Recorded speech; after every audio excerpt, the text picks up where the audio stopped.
Dear friends, let us study about mindfulness, a very interesting and a vibrating thing in our life. What is mindfulness? Receiving the things as it is.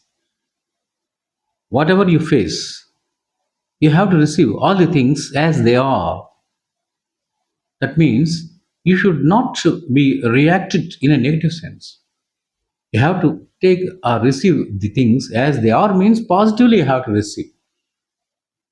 That means you have to exercise your wisdom. You have to exhibit your wisdom in receiving the things. That means acceptance, we can say. Acceptance with the compromise. That means, as John Keats, one of the great romantic poets in English literature, says one thing about a negative capability. That means, in respect of the writers, the Shakespeare, William Shakespeare, the greatest dramatist, or the romantic poet like John Keats, we find a negative capability. That means they are above all these things. They will accept, they will present the things, or they will portray the characters or the aspects of life as they are without involving, without projecting, without having the self project. And above all things, they are above all isms, we can say. So, acceptance with a compromise, just like a negative capability exhibited by great thinkers and writers like William Shakespeare, John Keats. And the next important thing is non-judgmental. That means we should not judge, oh, this happened like this. I have believed in that person, but he has deceived me. He has betrayed me. Oh, I am very much annoyed. I have been very much deceived. So that kind of a negative reaction should not be there, because you have to receive the things as they are with compromise and acceptance, just like a great stoic thinker. So you have to live in the present at the same time. It means whatever happens, something happy thing happens, okay, receive it. Something unpleasant, receive it. And today you have a wonderful feast with others. Enjoy it. Have a wonderful conversation, sweet conversation, our enjoyment, life with one friend or one with a lover. Receive it, receive it as it is, and only the present things you have to live in, and without having any expectation of the future, or without any a recollection of the past. Suppose some better things happened in the past. No, leave it out, set aside. Live only in the present, and don't make any judgment about any issue, any person for that matter. For that, what is required is stoic approach. That means above for both pleasure and pain, you must be above. You must be quite indifferent to that. If pleasure comes, okay, enjoy it. If pain comes or any disappointment or frustration comes, okay, receive it. Because all these are common in our life. You have to receive it in such a fashion that is a stoic way of thinking or stoic approach to life. And the next one is meditation.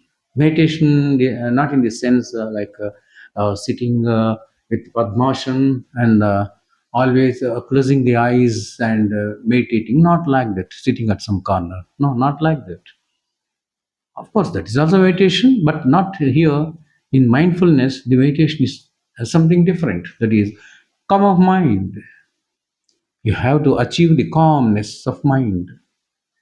See, in John Milton, in a very famous book, that is Samson Agonistus, the last line written in that book is this. There, the king Samson was arrested, captured by enemies, and all his emotions, thoughts, feelings are exhausted. And now, even at the altar of death, see, just before his death, his mind was composed. He enjoyed that heavenly bliss. That's why Milton writes there is the last sentence of that famous book, Samson Against Us, like this.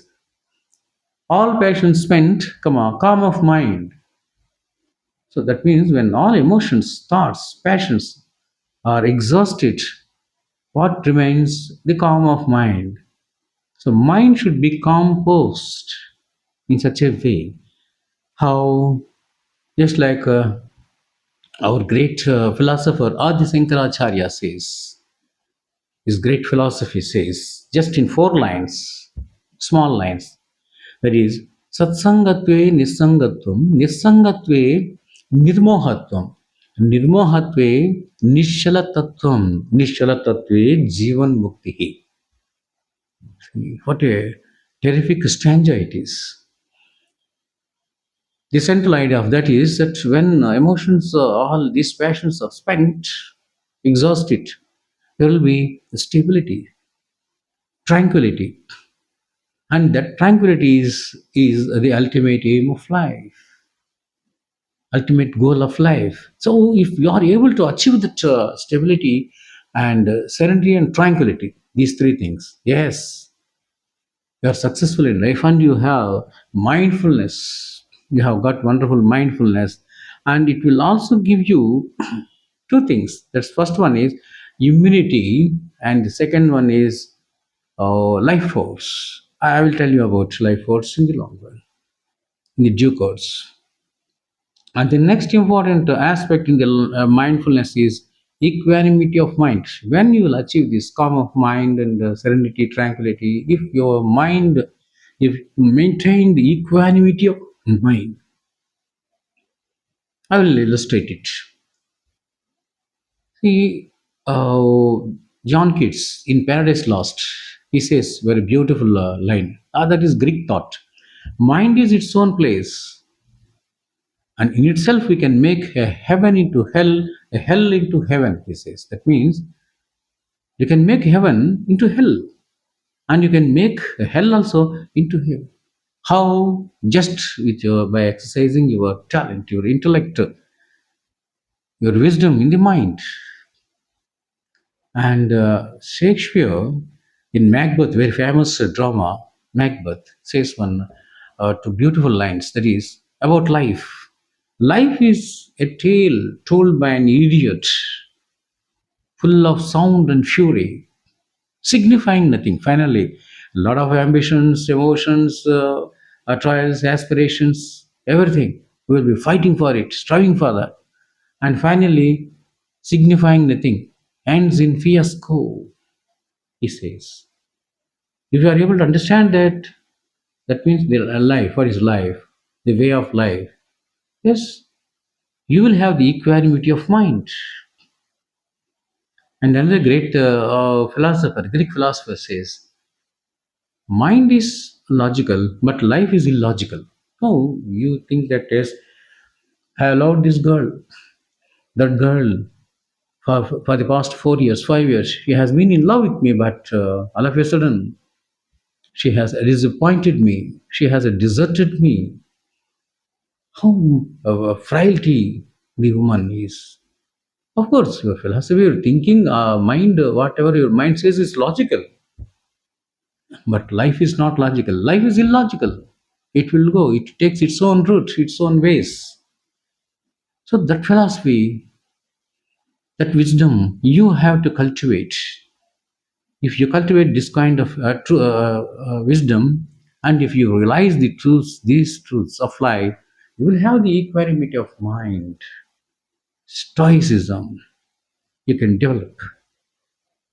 And for that, what you have to do is you have to drop all kinds of expectations. First of all, there should not be any expectation.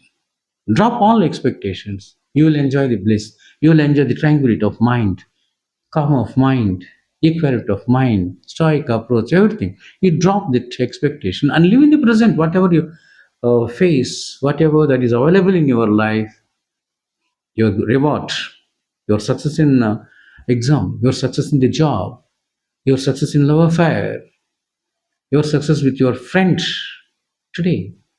Just enjoy that, whatever that is given by the grace of God at present, in the present state.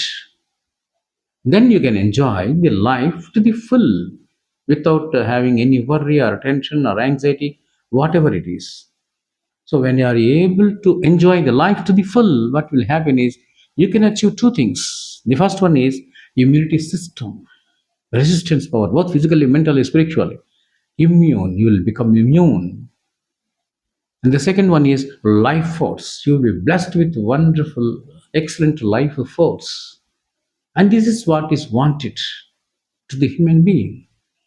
So let us enjoy that full life, enjoyment of life to the full by cultivating such type of qualities: stoic approach, calm of mind, equanimity of mind, acceptance with a compromise, and enjoying everything whatever that is available in the present with mindfulness.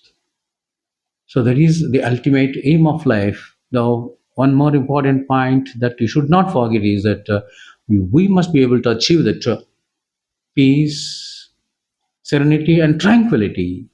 Then everything is achieved. This is about mindfulness in brief, dear friends. And if you are impressed, please subscribe and encourage.